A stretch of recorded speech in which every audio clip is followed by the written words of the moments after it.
Assalamualaikum warahmatullahi wabarakatuh. Kita mulai kembali pembelajaran pada hari ini. Kita hari ini akan belajar fisika kelas 12, pertemuan yang kedua, yaitu tentang hukum Ohm.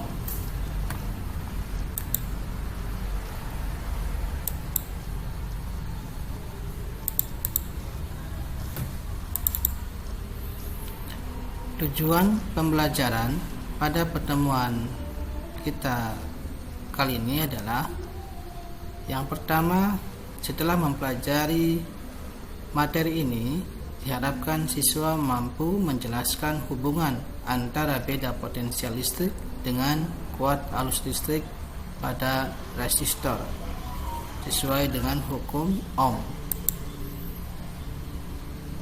Kemudian yang kedua, setelah mempelajari materi ini, siswa diharapkan dapat menerapkan hukum Ohm pada rangkaian listrik arus searah.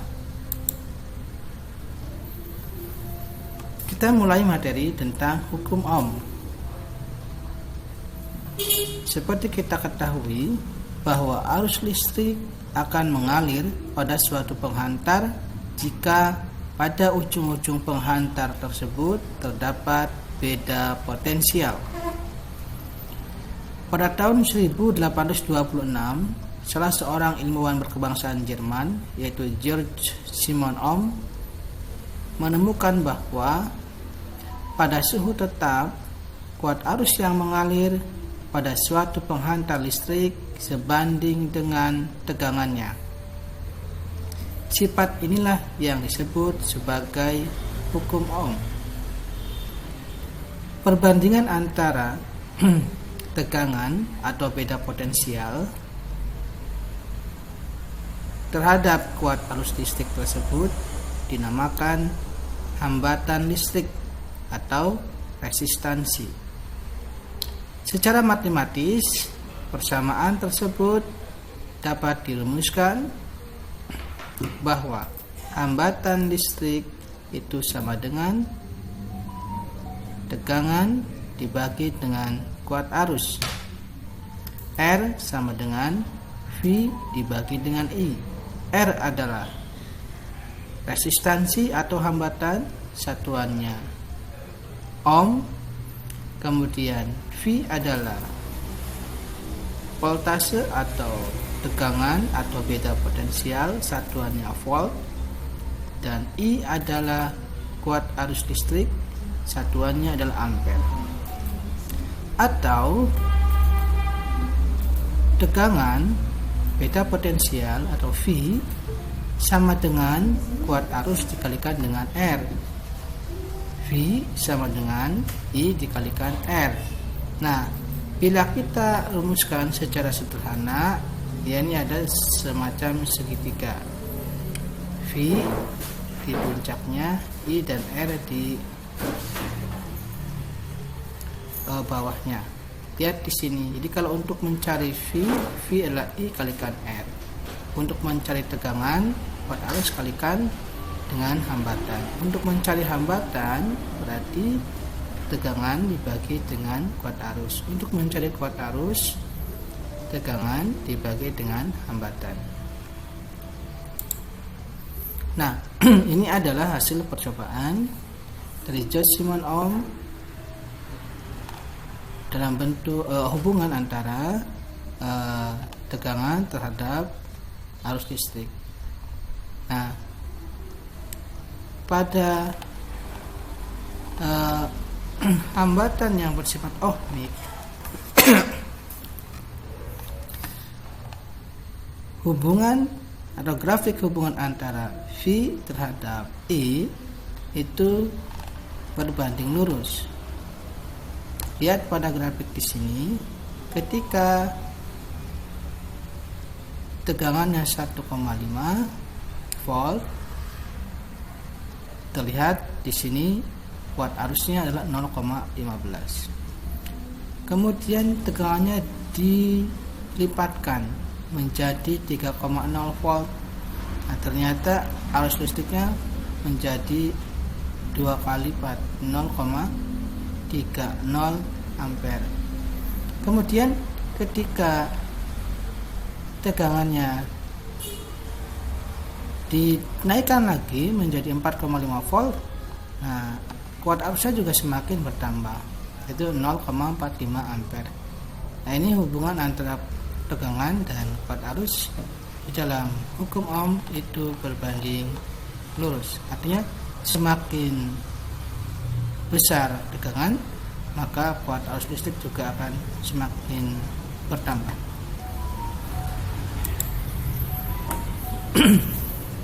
Nah, ada banyak hambatan yang ada dalam sebuah rangkaian. Bisa berupa lampu, bisa juga kapasitor, bisa juga sumber tegangannya itu sendiri, dan bahkan kawat penghantar itu sendiri. Besarnya hambatan yang muncul pada sebuah kawat penghantar tergantung pada beberapa hal. Yang pertama, hambatan jenis kawat yang disimbolkan dengan rho. Yang kedua, panjang kawat penghantar yang disimbolkan dengan L. Dan yang ketiga, bergantung pada luas penampang kawat yang disimbolkan dengan A. Ketiga hal inilah yang berpengaruh terhadap besarnya hambatan yang muncul pada kawat penghantar. Hambatan jenis kawat penghantar ternyata dipengaruhi oleh jenis bahan kawat, panjang kawat, dan luas penampang kawat. Sehingga dengan mendefinisikan bahwa besar hambatan kawat dalam setiap satu satuan panjang dan satuan penampang kawat adalah hambatan jenis atau rho. Jadi hambatan jenis itu rho sama dengan R dikalikan A dibagi dengan L. Nah, kemudian persamaannya diubah sedikit menjadi hambatan kawat sama dengan hambatan jenis kawat dikalikan L dibagi dengan A. Nah, karena A luas penampangnya adalah luas penampang berupa lingkaran, di mana luas lingkaran adalah 1/4 VD pangkat 2. Jadi R sama dengan rho dikalikan L dibagi 1/4 VD pangkat 2. D-nya diameter penampang ya, D pangkat 2 sama dengan rho, ini 4 naik ke atas jadi 4L dibagi dengan VD pangkat 2. Nah, bagaimana jika terdapat dua kawat yang terbuat dari bahan yang sama, atau dengan kata lain memiliki hambatan jenis yang sama? Maka perbandingan hambatan kedua kawat itu dapat dituliskan dengan persamaan berikut, yaitu R1 berbanding R2 sama dengan L1 panjang kawat pertama dibagi dengan D1 pangkat 2 atau diameter kawat pertama. Nah, ini dibandingkan dengan L2 per D2 pangkat 2.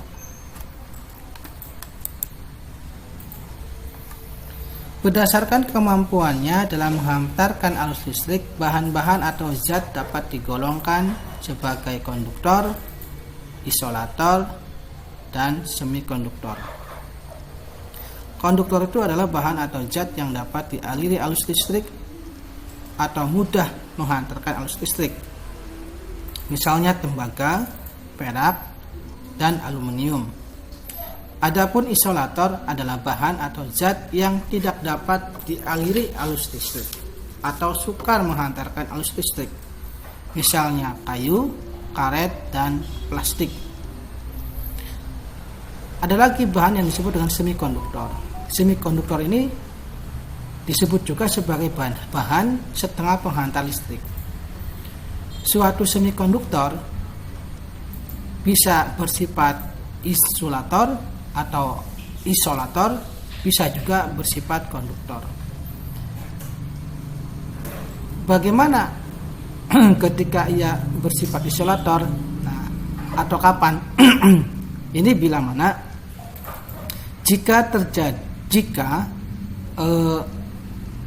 penghantar tersebut tidak diberi arus listrik dengan cara dan besaran arus tertentu.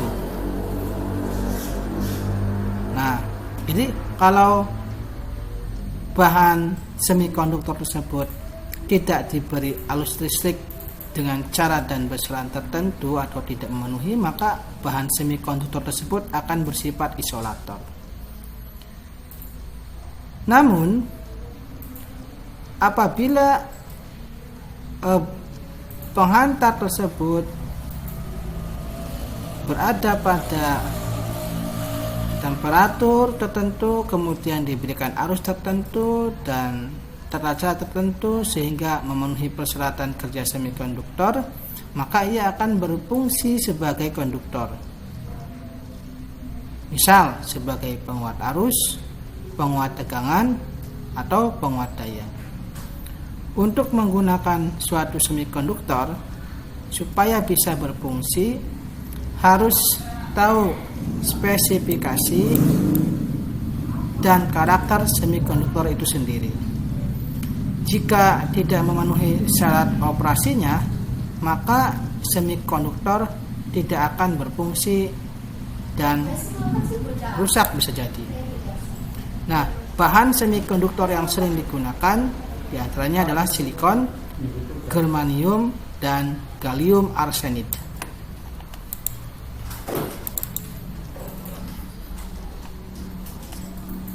Hambatan jenis kawat konduktor itu akan berubah jika terjadi perubahan temperatur sesuai dengan persamaan Rho T sama dengan Rho 0 atau Rho mula-mula dikalikan 1 plus alfa dikalikan dengan delta T. Alfa ini adalah koefisien muai panjang ya kawat atau penghantar atau konduktor. Delta T-nya adalah pertambahan suhu atau kenaikan suhu.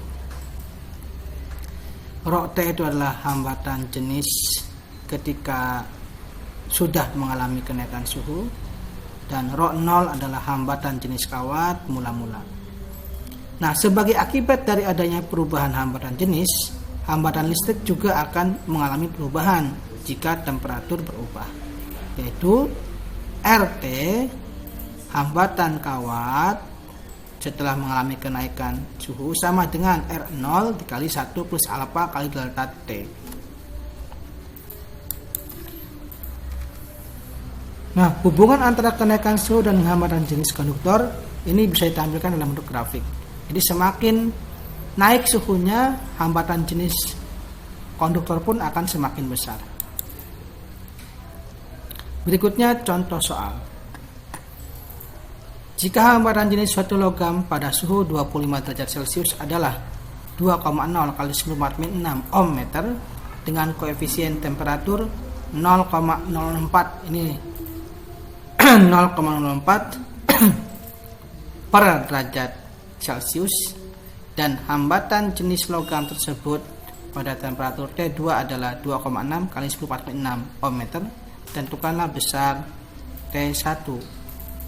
Tentukanlah besar T1. Oke. Nah, ini diketahui Rho T sama dengan 2,6 kali 10⁻⁶. Ini hambatan jenis ketika sudah mengalami kenaikan suhu. Hambatan jenis mula-mulanya 2,0 kali 10⁻⁶ ohm meter. Inilah koefisien muai panjang kawat tersebut. T1 ini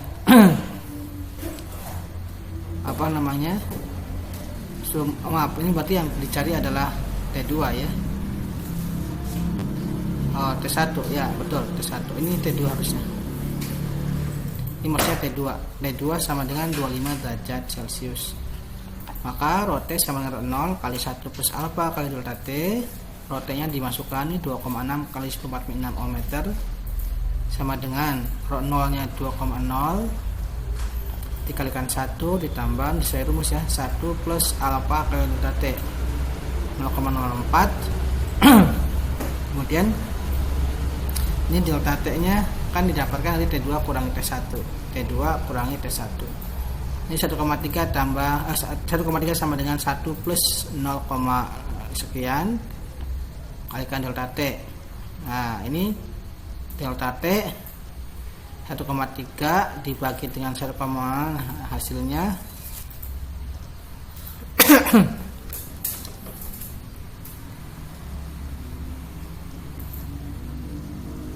ya 2,6 kali 46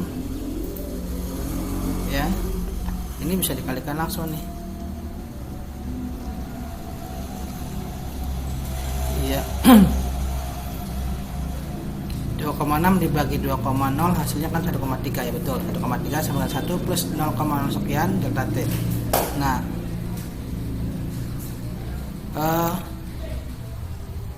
delta T-nya hasilnya adalah 75 derajat Celcius ya. Dari mana ya? Nah, lihat di sini 1,3 dikurangi 1 sama dengan 0,04. Jadi nanti 0,2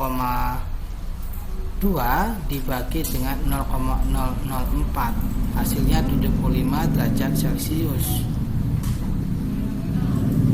Gitu ya. Nah, sama dengan delta T. Nah, dapatkan besarnya T1 nya 100 derajat Celcius. Ini adalah T2 nih yang diketahui T2. Oke, terima kasih sampai di sini. Dan silakan dikerjakan soal-soalnya. Ada 3 buah soal, nomor 1, nomor 2, nomor 3. Ini bisa dikerjakan di rumah. Terima kasih sampai di sini. Assalamualaikum warahmatullahi wabarakatuh.